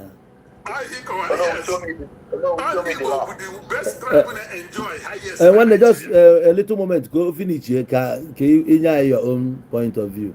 Oh? Okay, now ka m bịakwazie na dịla enwe nke ịkụzi nji gwa gị na ekwete m n'ife gwara ya na ndị ji anyị bụ our own people. Yes. All ndị ji anyị ma chairman ma local government councilor all ndị a ji anyị. Yes. Ọ bụrụ federal ji anyị. Yes. Because federal na-enye ha ife niile ha kwesịrị inye. Since m maara ife a na-eme politics na Nigeria enwebere any eastern governor pụtara nọ si na ọ dị enweta federal recreation except Ngige. Except Dr. Chris Nwabeze Ngige for 3 years and some months. Yes, and I'm a wife. So going up an ABS every Tuesday. Now, why in Anambra State money is at work? That's in a half year they went up for the federal allocation. Manojin Anambra. Yes. And another governor and all from at that time. And all that is the best governor since Anambra State is to go today. Oh. Compare Dr. Chris Nwabeze Ngige. No one for Nemeketa. Ọrụ ọ bụzikwa ọnwa yes na ọ ya mepere anya anyị wee ghọta ebe Chris ụba na ịmago na ndị otu ya si wee kwado ka ha si wee kwado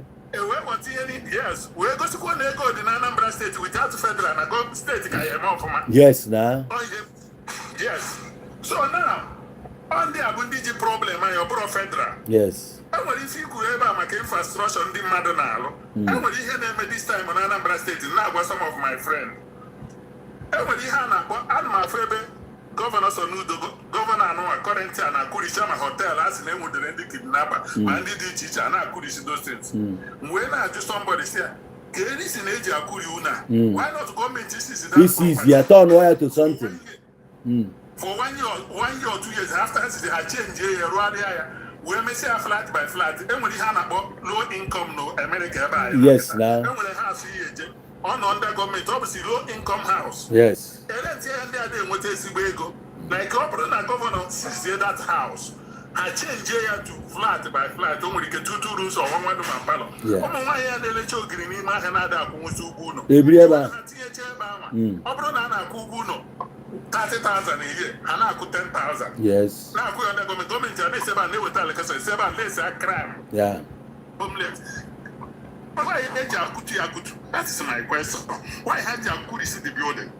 Oh. Why not government is that property? Oh, mentality only. Mentality on the buy. I the more than wicked. OBI the dark. I'm telling you. That place ya kuri ịgbakwara na ọ bụrụ na edozie ya ọfụma ọ nwere ike turn wire to cinema turn wire to something ebe ndị mmadụ ga na-abịa na-ezuru ike. Yes, I say get a health center n'obodo dị iche iche ndị arụ arụ na na-akwụrụ ya. Imagine. Why not turn it to something? Imagine. So mgbe ụfọdụ ana m agwa na ndị a na-acha ya ọwụ ke ha dị ka Ogini ha nche niile na-echeche obodo Igbo afọ ife niile na-eme mana enwere nke ha ga-eweta na ọ dịrọ mma. Ọ dị ọnụ mmanụ. So that's our brother. I need to change our mentality. Ya nwa aghọtago. Problem in Nigeria and Africa about mentality. Yes. I need to change our mentality. Man, this life is all about reality, not by believing or faith. I suffer mental slavery. So, I'm telling you, exactly. Mental slavery. We just need believe in visions, imaginations, live reality of life. Kita isi ha tego. Daalụ nwanne m. Agbawo. Okay. Na ngwa. Daddy, can chabomo. Show me the law. I will evidence. Show me. Omotocho. Show me the law. Ano. Kebi si akpo afa okwan. No more gonna be more than 1 hour. It's in California. Okay. California. Ken chabomo. Why there? Kedu bi geti ela ino ku a? What is that? We try with you, man. I'm a London one day, so that's what I did. A woman living out in the look, and the many of them, we all got an easy. Had a attack and the debate. Because everyone is best. After the program, can't tell you that I can't no opinion. What I swear, when I say no one, that's a few from before a guy. When I know such a few it's I may baptism or water. I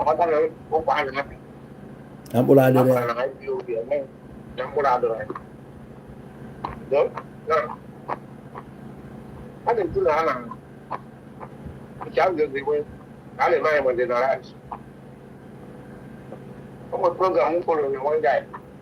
The other day. We're doing it, go to India. On your house, after you go to Nigeria. Let's go to your house. Since 1960. Don't go now for Nigeria. I say, and I'm telling you, no fear. My dear, this is also not fear. There was wire. I believe you. I believe you. Only good luck, Jonathan Chen. Macaron, I bet that. And because you always get all go in. Half a way. So you're not one day, wonderful. I'm one. I will leave one to tell you what you do. Play and the way they make a crack of you. And in keep back, I won't know I follow. But 2 hours week, I like the water. To go there, water. Now, the man, come on, Evan. Now, I don't know you will go and say anything and keep out because almost 5 one little more say, Huh? Imo State. So, Ojukwu Anambra, was Ricky State, Nzogu Delta. From other state, no, I don't have to go to the guy, and they couldn't region so. Now the Cano, one, which is that state. Simon Eba. Simon from one go to state, one, or 4, or when they go to committee, come a cassette, I am with Ocolando. They will take it out. Only what? When we reach by even to talk, we have land, I feel we are again. I have a catitoria. I am with. Hello? Hello? Oh, I lose your network. All right, Kaira, ọ ga-abụ netwọk ya na-adịrị oke nwanne m ichighata join anyị now ụnụ afụ gị ya ụmụ program anyị na-achụjuru aka mana emesịa a ga-ewetala ụnụ stori niile anyị ji wee bido this program each one ga-abịa na vidio nke ya mmadụ ka very dark man na Billboard anyị fụrụ ebe stori fa na-aga anyị fụrụ interview emelụlọlọ nwunye Mazi Nnamdi Kanu exposition o mere and so on and so forth so each of them ga-abịa in their own videos ka anyị na-enene ya critically ka anyị wee fụ ka anyị si wee bụrụ mugu kwefuru emotional blackmail ndị Igbo agwago ụmụ ụlọ amụọ nwoke ya bụrụ nwoke ka anyị rapụ ịda adịzi too emotional ka anyị na-efe isikere reality na-ebu nwanne m anyị eme ka m sọpọtụ Ogini na-azụ ọgwụ mbọsị ejidezie ego etibe m na gọọmenti n'ihe ka a na-eme ụmụazị ya ka ekwara maka ndị nke dị ona Ogini na-akụrụ onwe ejide ego ije zụọ ụgbaghasị individual mụ na ya na-akọ akụkọ maka na ịbụ onye Igbo ọnya ka eji chọọ ịtọnụ keesi Billboard na a very dark man onye tribe si na ya afụgie maka agwa ekwupụkwuru nye ekwupụ na vidiyo izi mgbe m na-asị Fino ya wepụ ọnụ na keesi a na anyị dị interested ha kwabịa ya mantoman mana ihe anyị na-afụzi bụ na nwa obere oge na anaghị akwaji ya na tribe jee wọchị ya vidiyo a mere na tribe si na nnafụ na ya akwaji ya na tribe na onye Bini na onye Igbo and today ka o si stand ya onye be anyị jos jee waste time ya ọ ịgbara mgbu asụ ụzụ na-amara akpụ Ogini ya na egbe anya n'ọdụ ị na-efu obi kubana ka a na-adịra gị ya ọ gbachite ya nkịtị o jee zuo ike ji ya ghọta na ya abịa ebe gị mgbe a bịa na saịdị nke gị jee kọba akụkọ ịkọba akụkọ pụta ebupụtebe onwe gị o werezie ego ka ọ chaa anyị n'ọkịta ị na-ayọzie ka gịnị ya kwe n'aka well nke ahụ emesịa anyị ga-eti ya ọnụ anyway ọ stori n'ọlụ onwe ya and ife niile nwunye Nnamdi Kanu kwuru anyị ga-emetụchi ya aka ka ọ ga-abụ ị na-ekilizi the video ị na-analyze ị na-echeta ihe niile anyị kwuru ihe niile m gwara before na mgbe ebidosi ife ọfụ I like Nnamdi Kanu as somebody ihe niile ọ na-ekwucha den bụ eziokwu anọ ya ka o ji weta abụọ nwetasie ndị mmadụ ihe dị na adịrọ na ba ihe dị na adịrọ na ba gọọmenti ka ọ na-akpọ let's make Nigeria a better place oge izi obido n'oge obido mebezi ihe IPOB if not IPOB na onye ọbụla bụ nka na ị ga-join already movement were emotion na eburu onye Igbo ma ịbụ ahịa as long as ị bụ onye Biafra na ihe ọ bụ indigenous people of Biafra wee sị na nke Biafra na ọ bụrụ na ị na-ekwu okwu Igbo people of Biafra as IPOB na mma laikikwa nke a mara na ihe ndị Igbo ka a na-eme ịgbọ ha ya nke na-akpụ ya na ọ comprise ndị m aghọtarọ na ọ bụrụ na Igbo people of Biafra mara na ihe ndị Igbo onye ijọcha ime nke ọ na-emere onwe ya Biafra nke ya na-ejọ enwere Sudan nwee South Sudan so enwe Igbo Biafra nwee nke a Biafra ofu ya asị mba a ji ihe kpokọta nke a sị ya na onweghị ezu alụ na ọ bụrụ na ị katọrọ onwe gị anya na onwe gị zuru na ihe a na-abọda ije chịkọba ndị na-achọrọ gị stand on your own asị mba alụ niile kpatara onye bụghị ikwu mgbe ọ na-abụrụ Nnamdi Kanu kwuru na Biafra na-abịa nkịta nke echi ihe niile mere na afara Ibekwu na 2017 agba ndị mmadụ ka nchi ihe niile agbagbuchiri ebe ahụ ka a pụtara ya na-agwa anyị na Jack na nkịta sọ nkịta bụ ihe bụ mkpa onwe ofu onye anyị ma nọ ndị anya nwa na-akọ akụkọ mgbe ahụ ihe nwa na-ada ka ihe a na-agụsị anya ebe ezi ka nna anyị ukwu nọ a na-ekwu na nna anyị ukwu awagori bifo ihe a na-eme o inwere idea ihe na-eme na inweta gị nte wa a na-asụzi onye ọbụla abịaba di ya ihe na-abịa na ụfọdụ nwụrụ n'ụzọ ụfọdụ ka a na-egosiri anyị vidiyo ụfọdụ ka egosi vidiyo ebe a gbagbusi ya na mmiri ihe dị iche iche a na-eme akpọọ ụnụ akanyọnụ si daa igodo okwu ada nwaanyị ga-eji na-ekwu gịnị na mmadụ ga-anwụ pụta ka ị nwụọ eju ije gbasara n'ike nwaanyị kọsa na South Africa na-ekwugheri nke ha ji ebu ya n'isi ịgbakwana few days ago ka particular part na Joburg ke ndị ji ezuzu ihe a sef ke ndị ji ezuzu ọ dịka side Julius ka esi fụ ụmụ idi otu yicha akwa blue flag na-akọgheri ebe ka na-esi Biafra agaghị m arapụ ya oge ọ bụ Biafra debere n'ọnọdụ ahụ ịnọ na-eme nwaanyị oke ike ahụ gịnị ya nọ o so na part of your problem kedu ọkụ o so na Biafra ga ze nke ọ bụ Biafra Obi Kuba na-abụ ndị Biafra ya na-afụ ndị na-afụdebe bụ ndị na-marginalize fụ ndị ji marginalization na-eri ego ka ịma na obodo adịghị mma nwere ndị ji eriju afọ bata dị ebe a je zụrụ onwe gị n'obodo ife ilu na nchagbu achọrọ everyday n'ihi eri nnu n'ego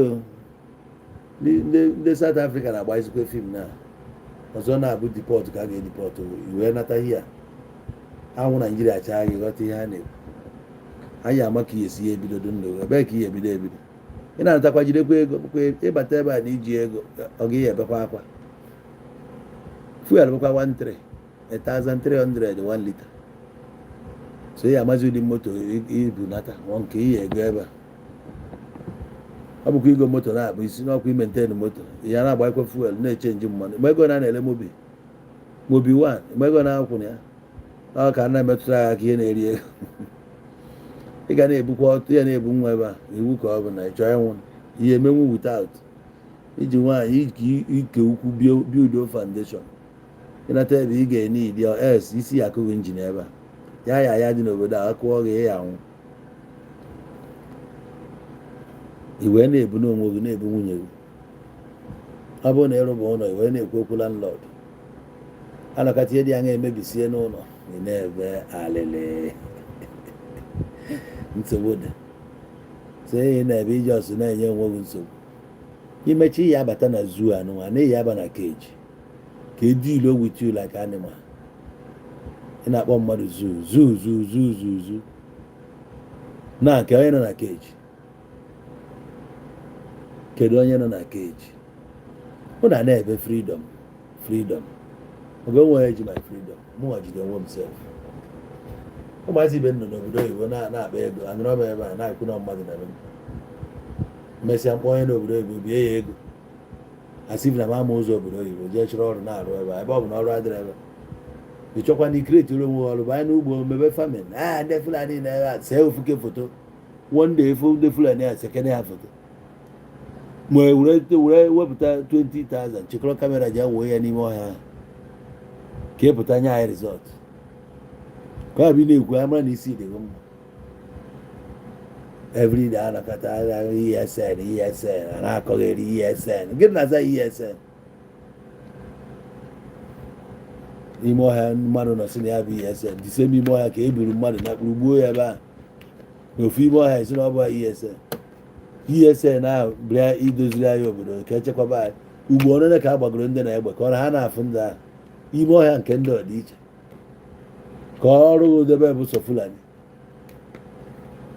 ebe ọ bụ na ịfụ Fulani igbuola anyị ndị nke a na-atụrụ ụmụnne anyị mara ebe ị na-arụ ọrụ ime fim na o nwere ndị nke ji ịwaje ntụ dị yahoo isi ji egbe ya ji ohi ọgbagbusi ya gosi anyị ya ka anyị ghọta ndị na-abụsokwa ndị a na-egbusi ụmụnne ụnụ ahụ na-azọtara freedom buso ha a na-eri ya ofu onye ka a ga-eji isi mmadụ 2,000 wee ni asị onyekwanụ asị uwe yubi asị onye na-enye anyị ọkụ ka onye na-enye anyị gị ikonsa ntozọ ka ihe ọ na-arụ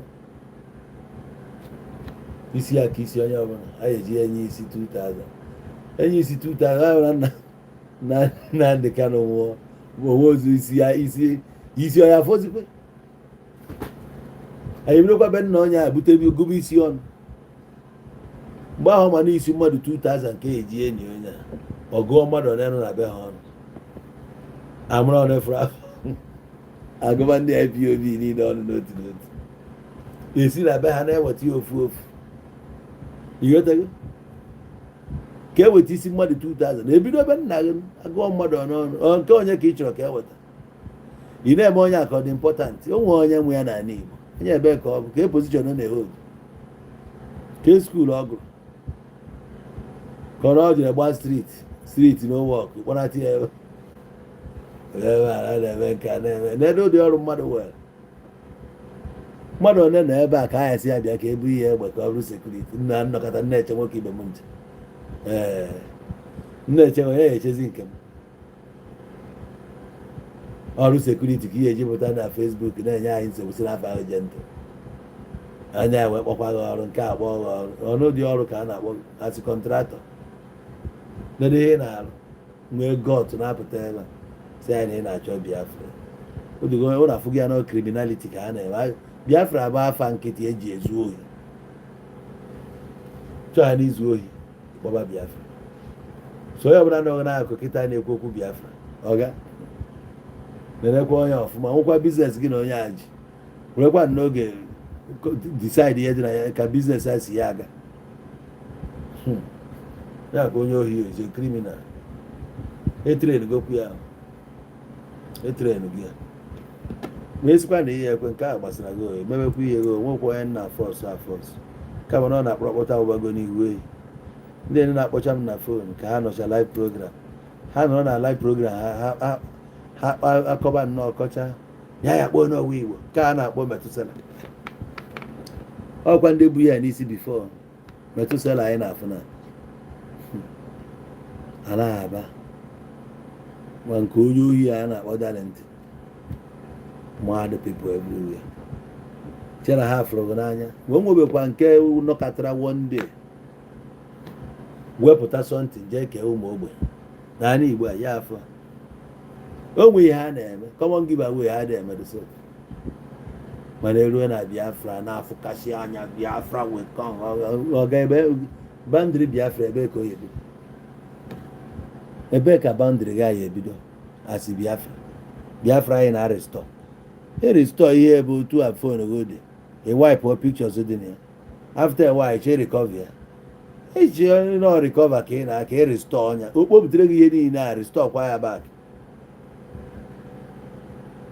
ma ọ bụ ichuzuzie ndị ị chọrọ so bụ ajụ ọgụ kịta ebee ka ihe eji ise jee bịa n'otu a Delta steeti nọ ịkarị aka maka iyi na few people ya ma ego ọ na-akwụ ha every month ka ha wee na-ekwu na ha bụ Biafra na-akọnvinsi ndị mmadụ onye Igbo na-echere onye Ikwere na-agba akwara n'onu na Ikwere ebe Igbo necha nke a na-agba akwara n'onu n'ọba Igbo na-ene onye Igbo anyị ma na onye Igbo enwe asensị kweda ma ọ bụ onye Igbo na ọ bụ onye Igbo gịnị gbasara gị ngị nwa kwetara na ịbụ onye Igbo iyuzucha n'Igbo na-esi mmadụ asị gị na ya bụ onye Igbo ijebe ebe ahụ ịnụ ọgụ na ọma ihe gị nwa ama ihe ka ka begodi hafa sensman mmadụ gwara na ya bụ onye Igbo mana ọ na-asụ asụ gịnị ya na-eme ka ya na asụsụ ị na-ene na asụsụ nke ya dịtụkwa iche na nke iche igwe enweghị eziokwu e nwekwara ofu obodo na Ebonyi steeti achọghị m ịkpụ ya afa anyị bụ ndị Igbo anyị ekwetara na ndị a bụ ndị Igbo anyị ekwetara ikwetaba na ndị a ndị Igbo mana ihe ka gị mkpa bụ ka onye Ikwere ekweta na ya bụ onye Igbo onye ịka bụ onye Igbo onye ata nke ndị Igala na ha bụ onye ekweta ha na ya bụ ndị Igbo God bless you a na-akọgherisi unu ama onwe unu jezi a akakwa ụnụ mma jezi aka ụnụ mma makachi ife nwere isi na ọdụ na adịbizi na amụ ya bụ movement ị na ịbata na movement ị ga-abụ mugu ị gaghị na-ekwuzi okwu ị nwere opinion nke gị a na-echọrọ ka onye ọbụla believe onye ihe ị na-ekwu ọya ka o ji bụrụ movement o nwere ndị na-eji emotion ebi udu nke like Ebuka Obi na-ebi udu nke ya emotion ka o ji nwa obere ihe ogbugbu na-enine a na-ejelọs ya zie ozi ọma hapụ ndị na-ejelọs na Jizọs na-ejelọs ya zie ozi ọma mgbe ọbụla saga ịbụ virgin anyị anụ na-ebu virgin na amụmụ ị na-ebu ọ mara gị ama esendịrị gị esendị n'iji na-arahụ n'elu okwute na-ekwe mmadụ na-ekwugheri gosi anyị moto mmadụ gbuiri ga-adachiri nke gịnị mezie ebute nke ka gịnị ruo emoshọn na-eso ndị mmadụ nke were intimidation bịa were intimidation bịa megide one day pụta kwuo na ya bụ onye Igbo na-abụrụ Igbo ọnụ kwuo na ya bụrụ onye Igbo mana ọ dị same person na tọn na-akpọ si na mmadụ bụ Fulani blood na-eburu onye Igbo ebuzi onye ebe na Igbo onye Biafra onwe onye sị gị na-ebu Fulani blood kịta na ọ bụrụ wahala mana ị ya akpọ mmadụ Fulani blood mana akpọ ya na ọ bụrụ nsogbu mana nke nwasị na ịbụrụ onye Igbo still ị na-agbagharị na-achọ ndị mmadụ na onye ọbụla na-ama okwu akwa na abụ na ha bụ ndị Igbo nke nwaanụ anya ọbụla a na-enezi anya tọọ na okwuo na ịbụ onye Igbo na onye ọbụla bidoro kwuo na ya bụ na Igbo that name is cost o nwere onye na-anụrụ ya ihe na ebe esi na ịnụrụ ya ọ bịa watch by the video ka anyị nye gị ya Biafra is coming 2019 everything signed sealed delivered nwanne ka ezi ife bụzi signed sealed delivered eche na ama eme election cha 2 days ka sign seal o deliver anya ụmụ bingo ụmụ okoko onwe nke nwe ya na-ekwu onye ndu ekwuo na a na-akọgherisi onye ndu ekwuo na so onye ndu kwuo ihe ajụwụzi ajụ na mgbe anyị na-agụ akwụkwọ anyị na-ewelicha aka elu na klaasị ticha ekwucha na iwenye aka sir I have a question ewuru mgbụrụ afọ ọka anụnwa so ị na-akọwa na etinye na nke lizard na ọ ya arụ ọrụ so ihe niile na-akọwa sinsi na ị na-arụsị ya na-enye ma na-ewọta ya na-ewere mgbụrụ afọ nke ati nke ọ ga-ajụ ajụjụ ka ọ ya bụ iti ihe echi ọ gara ekwuo na-ejukwara onye a iwe witness ka ọ ya bụ nne gị chi ije na refund ụgwọ akwụkwọ ya ọ bụrụ ihe ọ na-ana na onye kwụrụ ụgwọ akwụkwọ na onwe ihe ọ na-akụzi ma ekwosi chenji onye a na onye agara accountability ị ga-adị responsible for your call mgbe ọbụla e kwuru okwu ya ọ bụrụ wahala toyi esi na ịma ihe ọmụgụ ka ebu thank you very much ebe a ka na-eweta ya n'isi njedebe